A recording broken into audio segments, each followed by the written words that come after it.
اعوذ باللہ من الشیطان الرجیم بسم اللہ الرحمن الرحیم السلام علیکم ورحمۃ اللہ وبرکاتہ۔ دوستو، جو بھی یہ عمل کرتا ہے غربت اس کے قریب بھی نہیں آتی، کر کے دیکھ لیں۔ ایسا عمل آج آپ کے ساتھ شیئر کرتا ہوں کیونکہ بہت زیادہ غربت کا مالی تنگی کا معاشی مسائل کا شکار جو لوگ ہیں ان کا رابطہ یہ ہوتا ہے کہ شاہ جی کوئی ایسا بتا دیں، شاہ جی کوئی ایسا بتا دیں، شاہ جی ایسا بتا دیں۔ اللہ اکبر کبیرہ، اللہ اکبر۔ کہ ہم لوگ نو ڈاؤٹ اس زمانے میں کوئی ایسا والد نہ ہو، اللہ کرے، کہ جب اس کی اولاد اس سے کسی چیز کی طلب کرے، ڈیمانڈ کرے کہ اس کی جیب خالی ہو، ایسی سچویشن کسی والد پہ اللہ پاک نہ لائے۔ یہ مسائل ہیں اور اسی کی وجہ سے لوگوں کی ریکویسٹ رہتی ہے کہ شاہ صاحب کوئی ایسا وظیفہ بتائیں کہ ہماری غربت کے دن دور ہو جائیں۔ بچیاں بات کرتی ہیں اپنے والدین کے لیے، پریشان ہیں کہ ہمارے والدین کے پاس اتنا نہیں ہے، ہمارے سبب بن جائیں کہ ہماری شادیاں ہو جائیں۔ ایسے مسائل ہیں دنیا کے اندر، اور یہ سنتے ہیں، اور جب آپ لوگوں سے یہ مسائل سنتے ہیں، ڈسکس کرتے ہیں تو بڑا دل دکھتا بھی ہے۔ پھر ڈھونڈتے ہیں کوئی ایسا عمل کسی بزرگ کا بتایا ہوا مل جائے، آپ سے ڈسکس کریں کہ یار یہ کر لو، اللہ تعالیٰ اس سے آپ کے لیے آسانیاں پیدا کر دے، آپ کے رزق میں اضافہ ہو جائے، آپ کے مسائل حل ہو جائیں۔ یہی طریقہ کار ہے اور اسی پہ آگے چلتا رہتا ہے سسٹم۔ قرآن پاک کو ذرا اگر آپ، جو میں بار بار کہتا ہوں کہ پڑھیں، ترجمے کے ساتھ پڑھیں، تفسیر میں پڑھیں، تفسیر پڑھیں، تو آپ سمجھیں گے کہ قرآن کے اندر اللہ پاک نے اشارتاً ہر چیز دیا نا، ہر مسئلے کا حل تو موجود ہے۔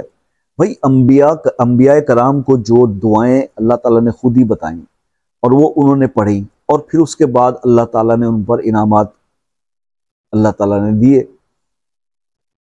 حضرت یونس علیہ السلام کی دعا قرآن پڑھے تو اس میں لکھا ہوا ہے نا کہ اللہ نے یونس علیہ السلام کو یہ بتایا، یہ کہا کہ یہ اس طرح یہ دعا پڑھو اور پھر تمہاری مصیبت ختم ہوگی۔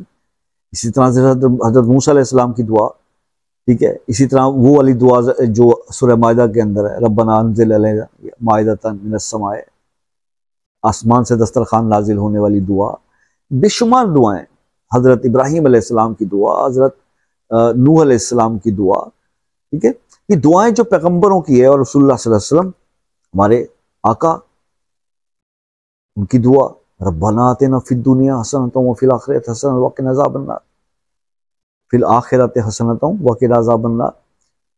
تو یہ دعائیں قرآن میں دی گئیں، کیوں دی گئی؟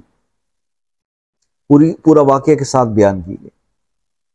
یہی بتایا گیا کہ جب اس طرح کی کسی مشکل میں آ جاؤ تو یہ سب مقرب، یہ دعائیں ہیں، مقبول دعائیں ہیں، جو اللہ نے اپنے پیغمبروں کی یہ دعائیں قبول کی ہیں۔ تو آپ ان پیغمبروں کی سنت پر عمل کرتے ہوئے وہ اس دعا کے ساتھ اپنی گزارش اپنے رب کے سامنے پیش کرو، تاکہ اللہ تعالیٰ جو ہے آپ پر بھی ویسے رحم کریں، کرم کریں، ٹھیک ہے۔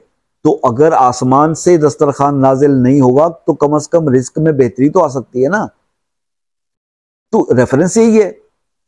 وہ ایک صاحب کا مجھے میسج آیا، کچھ دن پہلے ایک عمل بتایا تھا کہ سورہ قریش 100 بار صبح 100 بار شام پڑھ لیں، 10 بھی صبح 1 شام، اور ریگولر پڑھیں، پھر دیکھیں انشاءاللہ رزق میں اضافہ ہو جاتا ہے، ٹھیک ہے۔ اور نہ صرف رزق کے بلکہ اس کے علاوہ اور خوف وغیرہ، کیونکہ آمنہم من خوف، یہ خوف سے بھی بچاتی ہے اور جو سے، بھوک سے بھی، اس کے اندر ذکر موجود ہے، ترجمہ پڑھیں گے نا پھر۔ تو وہ صاحب مجھے کمنٹ کرتے ہیں کیا یہ جائز ہے؟ اللہ کے بندے، کیسے مسلمان ہو کہ اگر قرآن کی کوئی سورہ مبارکہ پڑھنے کا کہا گیا تو آپ اس کو کہہ رہے ہو یہ جائز ہے، تو اس کی تلاوت ناجائز کیسے ہو گئی بھائی؟ کم از کم اپنے الفاظ پہ، ان کے چناؤ پہ تو غور کر لیا کرو۔ آپ کو کوئی بھی عمل کرنے کا کہا جا رہا ہے، کچھ زبردستی فورسفلی تو نہیں کہا جا رہا نا کہ یہ آپ ضرور کرو۔ ہم نے بتا دیا، بیان کر دیا، آپ کے دل کو اچھا لگے تو کرو، نہیں اچھا لگتا تو نہیں کرو۔ لیکن یہ کیا بات ہوئی کہ جناب یہ ایسا کرنا جائز ہے؟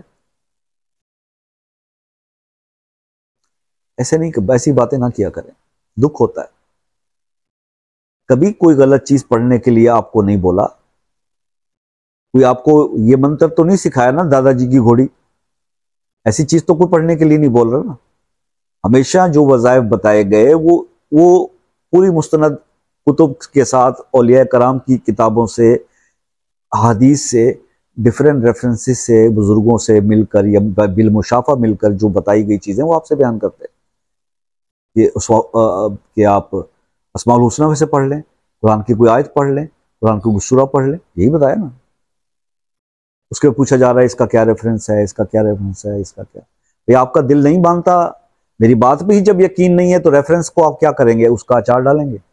آپ کو میری بات پہ ٹرسٹ نہیں ہے تو چھوڑے اسلامی وزڈم کو، دفع کریں، آپ کسی اور وزڈم والے کے بندے کے پاس چلے جائیں۔ ہم تو ویسے ہی کامڑ آدمی ہیں، عقل ہی نہیں ہے ہمیں، فارغ بندے، ہمیں کس چیز کا پتہ ہے بھائی؟ کیونکہ ہم نے دستار تو پہنی نہیں۔ مجھے ایک بہن کہتی ہیں آپ ننگے سر کیوں بیٹھتے ہیں، دوپٹہ لیا کریں۔ اللہ اکبر کبیرہ۔ تو ایسی باتیں آپ لوگوں کی سنتے ہیں بھائی بیٹھ کے، مجبوری ہے ہماری، یہ مجبوری ہے کہ یار بس انسانی ہمدردی ہے۔ کبھی آپ کو یہ تو نہیں بولا کہ یار میرے چینل کو سبسکرائب کر دیں؟ شروع ہوئی، لوگ بولتے ہیں نا، شروع کرتے ہیں تو وہ یہ بولتے ہیں سبسکرائب کر دیں، بیل آئیکن دبا دیں، فلاں دبا دیں، فلاں دبا دیں۔ کیوں دبا دیں بھائی؟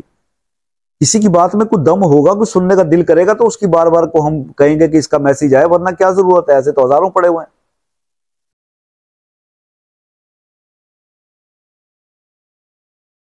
یہ عمل، ایسا عمل آج آپ کو بتاتا ہوں کہ جو بھی یہ عمل کرتا ہے نا، آپ یقین کرو کہ غربت اس سے دور رہتی ہے، اس کے قریب بھی نہیں آتی، اور بہت آسان عمل ہے، بہت ہی آسان عمل ہے۔ سورہ عصر کا یہ عمل ہے، سورہ العصر، بسم اللہ الرحمن الرحیم، والعصر ان الانسان لفی خسر۔ اپنے اس سورہ مبارکہ کو پڑھنا ہے۔ آپ نے عصر کی نماز کے بعد سورہ عصر کو 7 بار پہلے درود شریف، 7 بار بعد درود شریف، درود ابراہیمی 7 بار پڑھنا ہے، اور یہ اپنی روٹین بنا لیں، اور اس کو کم از کم بھی آپ 2-2.5 مہینے ریگولر کریں، 2-2.5 مہینے کم از کم ریگولر، غربت آپ کے قریب بھی نہیں آئی۔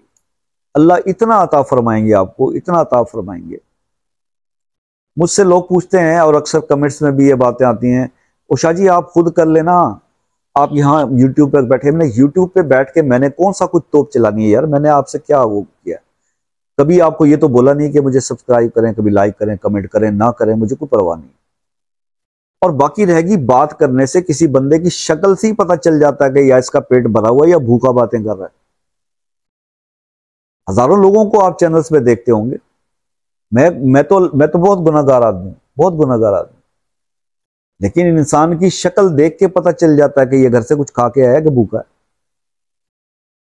تو اتنی اسیسمنٹ تو آپ کو ہونی چاہیے۔